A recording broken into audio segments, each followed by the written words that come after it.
Hi, my name is Garrett Benz, and my speech is on proper gym etiquette and why commercial gyms suck. Has anyone ever heard of the term re-rack your weights? It's a big problem in most gyms, mostly commercial, because a lot of new gym goers go to those gyms and they don't pick up after themselves. They expect the employees to do that for them. And this is a big problem, and it leads to a lot of other problems down the road. I have seen this myself because I am an avid gym goer and I go to the gym a lot, like 6 times a week, almost, most weeks.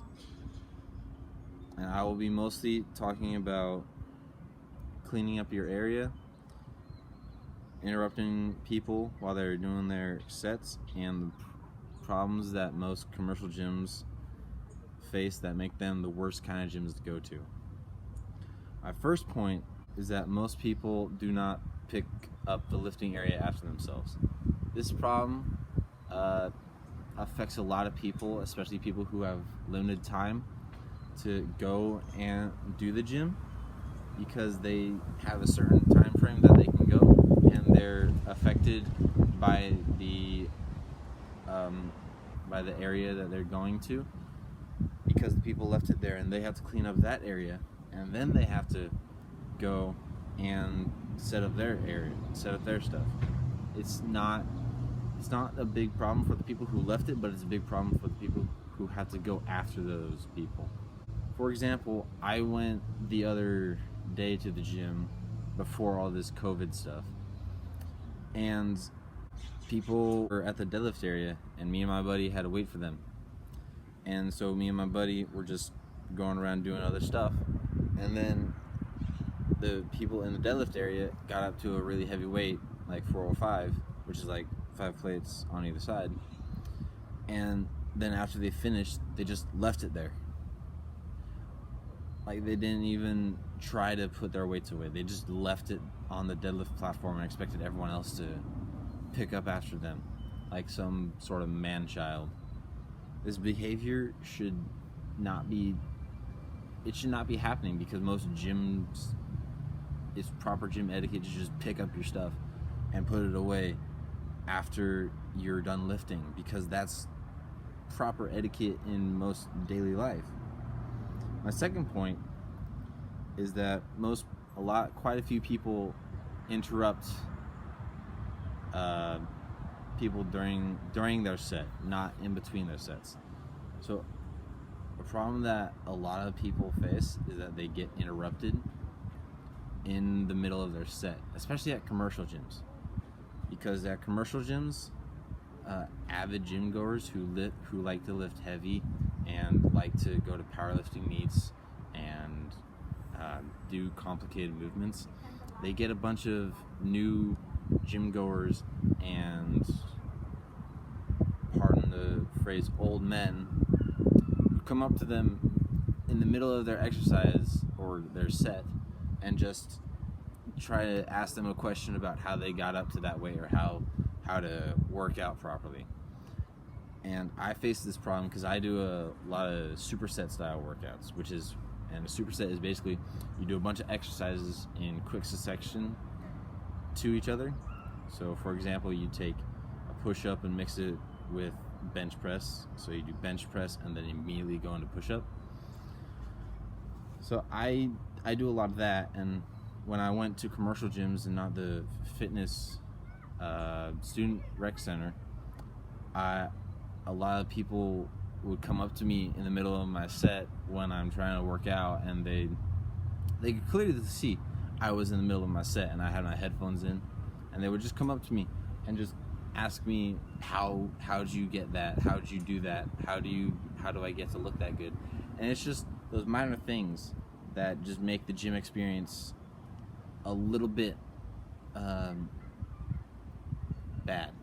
Because some people, the gym is their peak of their day, and just those little experiences make you hate that a little bit more. And it's not proper gym etiquette to be going and asking people how to work out in the middle of their workout, because it affects them, and then they'll get mad at you, and sometimes if you interrupt the wrong person, it could start a fist fight.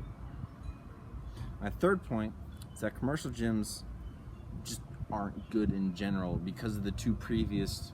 Because commercial gyms, it's just more likely for those two first topics to occur. People are more likely to be re-racking their weights in the wrong spots. People are more likely to be leaving the area unclean and in disarray, and people are more likely to be interrupting you because there's a lot of new gym goers and a lot of people who don't want to be judged, and they just want to be there to feel like they're going instead of going and minding their own business and working out on their own and finding out workouts beforehand. They go and they try to figure out a workout in the middle of it while asking you to try and program them a workout. Also, there's rules that commercial gyms use that don't allow like avid gym goers like myself to use certain items that improve your workout or do certain things that will help improve the workout, such as using chalk when you're doing pull-ups or deadlifts, or taking your shoes off when you're doing handstand push-ups or deadlifts, because you can get better range of motion. It makes your body lighter, and just little things like that just make commercial gyms a little bit just like an irk in the side of most avid gym goers, and they have to like work around them behind the employees' backs, and it just makes it an uncomfortable environment. So in conclusion, I'm trying to bring awareness to the realm of gym etiquette and how to properly conduct yourself in a gym in a proper fashion. And it's a way to help new gym goers be more comfortable going to the gym, and help them new gym goers make more experienced gym goers more comfortable doing their own workouts and using certain equipment to help aid them.